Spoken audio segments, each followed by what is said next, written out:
नमस्कार, जय माता दी, जय महालक्ष्मी।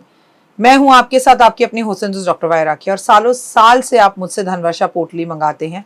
ये एक ऐसी चमत्कारी पोटली है जो लोग हमारे साथ अभी नए जुड़े, हमारे परिवार का हिस्सा।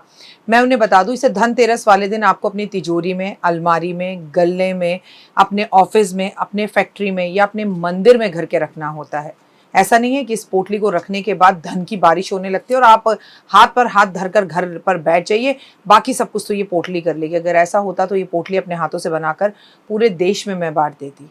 ये पोटली लक्ष्मी का साक्षात रूप है। ये तो जब आपके घर में जाएगी, आपको मिलेगी, आपके हाथ में आएगी, वो वाइब्रेशन से आप महसूस करेंगे। आपकी अपनी पूरी तरह से स्वतंत्र हैं, आपकी चॉइस है। लेकिन आपको अपने घर में लक इनहैंस बढ़ाना है और आपको पैसा बहुत चाहिए। आप बहुत मेहनत करते हैं लेकिन 99 पर आके आपके काम रुक जाते हैं। कुछ भी ऐसा है तो आपको ये धनवर्षा पोटली ज़रूर मंगानी चाहिए। अगर आपको ये धनवर्षा पोटली चाहिए तो पूजा, अनु और आरती को कॉल करें हमारे ऑफिस के नंबरों पर और तुरंत आप अपनी पोटली बुक कराएं। लेकिन जब भी आप पोटली की पेमेंट करें, पहले वीडियो कॉल कर ऑफिस, जो मेरे पीछे आपको ऑफिस दिखाई दे रहा है, ये ऑफिस या मुझे ज़रूर देखें। जब तक आप ऐसा ना करें, जब तक कहीं पर भी पेमेंट ना करें, ताकि आपकी कीमती कमाई कहीं फंस ना जाए। नंबर 1। नंबर 2, हमारे ऑफिस से कभी आपको कॉल नहीं आता, हम सीधा आपसे वीडियो के थ्रू बात करते हैं। ये पोटली रखनी कैसे है, कब रखनी है, कहाँ रखनी है, इसके लिए भी आपके पास डायरेक्टली मेरी एक वीडियो पहुँचेगी। इस तारीख पर रखिएगा, इस समय रखिएगा और आपको पूरी जानकारी दी जाएगी। तो अगर आपको ये चमत्कारी पोटली चाहिए तो तुरंत हमें कॉल करें। जय माता दी।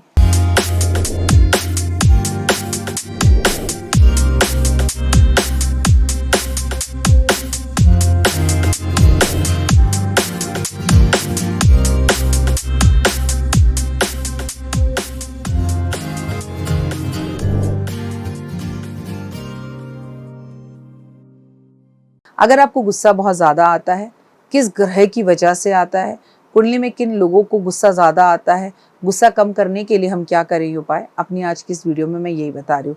वैसे तो इसका कुंडली से आज की तारीख में कोई लेना देना नहीं है, क्योंकि मैंने ऐसे ऐसे लोगों की कुंडलियाँ देख ली जिनकी कुंडली में ये सारे दोष या योग नहीं है जो मैं अभी आपको बताने जा रही हूँ। लेकिन फिर भी जब भी वो बोलते हैं उन्हें गुस्सा बहुत ज़्यादा आता है।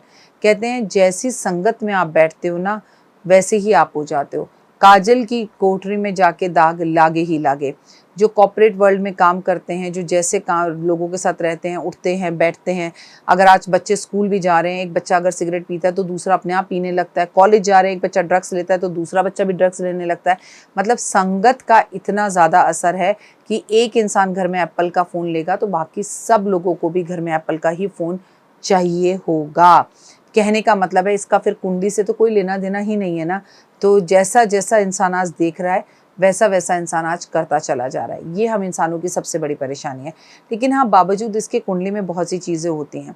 अब लेकिन अगर मैं आपसे कहूँ कि गुस्सा आने का अक्सर मंगल ग्रह वजह होती है, तो ये साल का तो राजा ही मंगल है, तो सबको ही बहुत ज़्यादा गुस्सा आएगा। तलाक बहुत ज़्यादा होंगे, लड़ाइयाँ बहुत ज़्यादा होंगी, अग्निकांड बहुत ज़्यादा होंगे, एक्सीडेंट बहुत ज़्यादा होंगे, कोई प्लेन हाईजैक हो जाए, कोई प्लेन फट जाए, क्रैश हो जाए, जो कि हो भी रहा है और हम रोज़ देख रहे हैं। ट्रेन का एक्सीडेंट हो गया, तमाम चीज़ें हो गई, लोग अपने आप को गुस्से में आके फांसी लगा रहे हैं, मर रहे हैं, मर्डर हो रहे हैं, कत्ल हो रहे हैं, तमाम तरह की चीज़ें हो रही हैं। सब कुछ गुस्से में होता है और इन सब का कारण मंगल ग्रह होता है।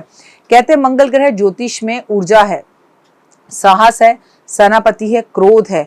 और अगर किसी व्यक्ति की कुंडली में मंगल ग्रह कमज़ोर हो, अशुभ स्थितियों में हो, तो उसको गुस्सा आने की समस्या रहती है।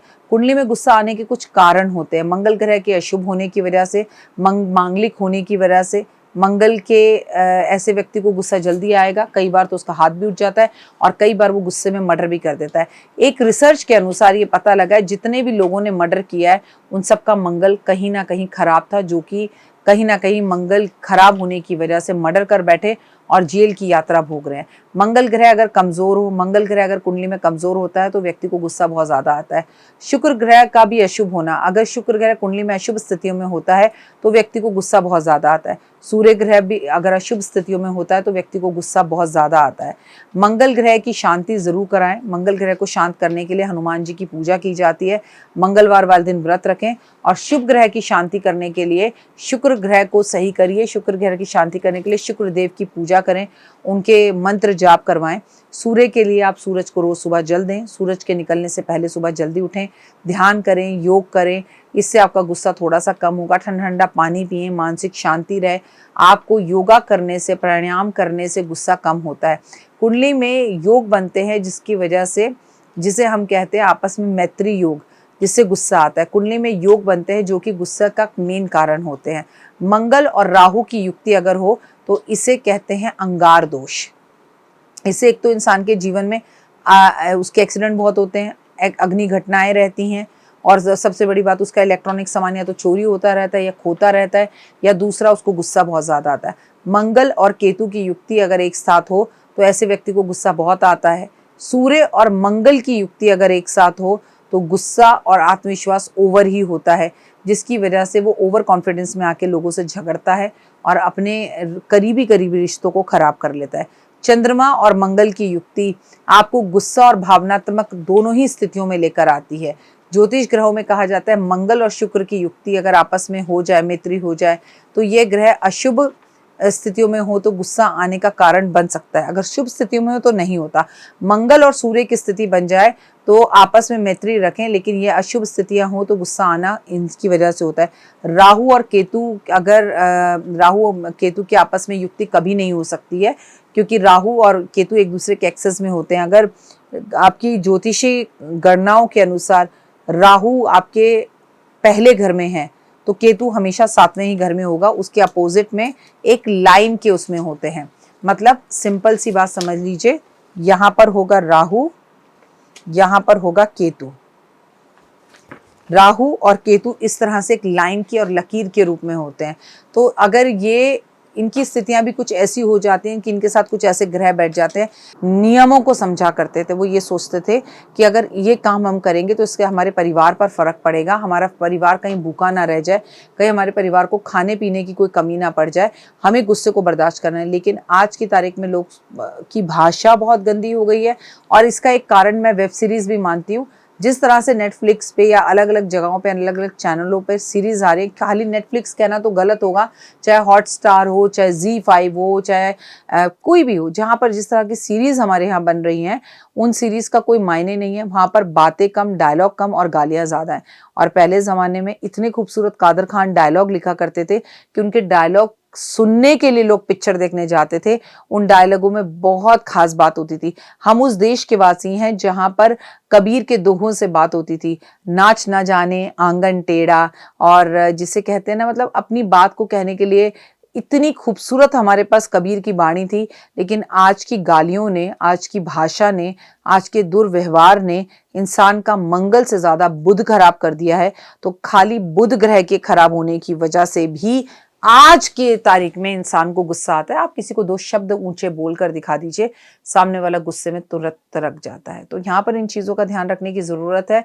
और गुस्से पर काबू करने के लिए ओपल पहनिए, गुस्से पर काबू करने के लिए ठंडी ठंडी मीठी दही खाइए, योगा कीजिए, सूरज को जल दीजिए, चंद्रमा की रोशनी में रखकर खीर को खाइए, चंद्रमा को अर्घ दीजिए, चंद्रमा के दर्शन कीजिए, महादेव पे काले तिल और दूध अर्पण करिए, एंड यूनिवर्स को बोलिए मेरा गुस्सा कम हो रहा है, मैं शांत हूँ।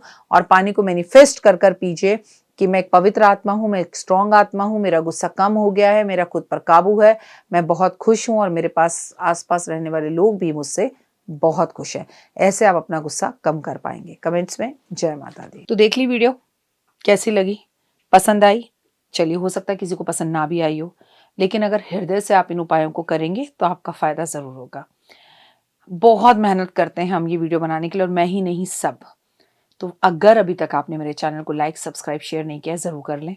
अगर आपको किसी भी तरह की कोई जानकारी चाहिए या आप चाहते हैं आपकी बताई हुई वीडियोस मैं बनाऊं, तो आप यकीन मानिए हमारे नंबर आपको सारे वॉलपेपर पर दिखाई देंगे। इन सब नंबरों पर, इन सब नंबरों पर, इन सब नंबरों पर, इन सब नंबरों पर आप हमें तुरंत कॉल करें, और कॉल कर आप हमें मैसेज करें, व्हाट्सअप करें कि क्या वो विषय है जिस पर मैं आगे वीडियो बनाऊं। आप जो विषय मुझे देंगे उस पर मैं वीडियो बनाऊंगी। और हाँ, रुकिए, जाइए मत। आप में से बहुत से लोग मेरी इन वीडियो को रोज़ देख रहे हैं, लेकिन चैनल सब्सक्राइब नहीं कर रहे हैं, और उससे भी ज़्यादा प्रॉब्लम है कि आप मुझे अलग अलग चैनल्स पर देख रहे हैं। मेरा असली चैनल यही है, सिर्फ यही डॉक्टर वाई राखी एस्ट्रोलॉजर चैनल पर ही मुझे देखिए, और कहीं नहीं। ये मेरी आपसे रिक्वेस्ट है। जय माता दी। जीवन में है समस्या, नहीं मिल रहा तकलीफों से छुटकारा, नहीं मिल रही मनचाही नौकरी, टूट गया है विश्वास, सांस से आपकी बिल्कुल नहीं बनती और खत्म हो गई है आस, भगवान से आपका विश्वास उठ चुका है। टैरो के 78 कार्ड खोलेंगे भविष्य का राज। सरकारी नौकरी से हैं आप कोसों दूर। कुंडली जगाएगी कुंडली जागरण, कुंडली बताएगी आपका भविष्य। ऊपर से ये जादुई हवाएं, ऊपरी हवाएं, जादू टोना तंत्र विद्याएं, पति पत्नी और वो। करना होगा खुद पर विश्वास। दीजिए मुझे भी एक मौका, अपनी कुंडली दिखाइए, टैरो कराइए, लेकिन अपनी जिंदगी को जल्द बदलवाइए। मैं हूं डॉक्टर वाई राखी। आप मुझसे बात कीजिए, फ़ोन कीजिए, अपॉइंटमेंट लीजिए। आपकी ज़िंदगी के अंदर आएगा ज़बरदस्त बदलाव।